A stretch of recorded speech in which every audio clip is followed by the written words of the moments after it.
Isang mabilis at masarap na recipe na naman ang lulutuin natin ngayon. Siguradong taob na naman ang sinaing mo dito. Tara, magluto tayo ng paksiw na manok. May chicken bone-in nga pala ako dito. Hiniwa ko lang siya ng ganyan kalalaki. Marinate lang natin siya sa black pepper at asin. Lamas-lamasin lang natin yan gamit ang malinis nating kamay at marinate lang natin yan ng 30 minutes. Pagkatapos magpainit lang tayo ng kawali at lagyan lang natin ng mantika at iprituhin lang natin yung mga manok na yan. Prituhin lang natin ang magkabilang side hanggang sa maluto at set aside lang natin yan. Bawasan lang natin ang mantika. Pagkatapos igigisa na natin ang bawang, sibuyas, sili, pamintang buo, dahon ng laurel.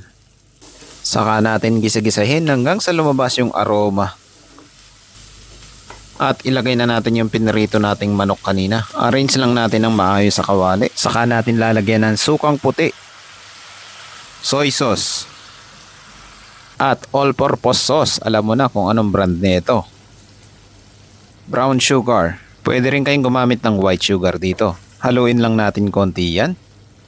At tatakpan lang natin hanggang sa matuyuan or hanggang sa maluto yung chicken natin. Ayun tignan mo naman kung gaano kasarap yan. Sarsa pa lang, siguradong taob na ang sinaing mo dito. Kaya magsaing ka na ng marami. Tamang-tama ang recipe na to ngayong holiday season. Kung may mga tera-tera kang lechon dyan, alam mo na kung anong lulutuin mo. Yun lang, maraming salamat. See you in my next cooking trip ko.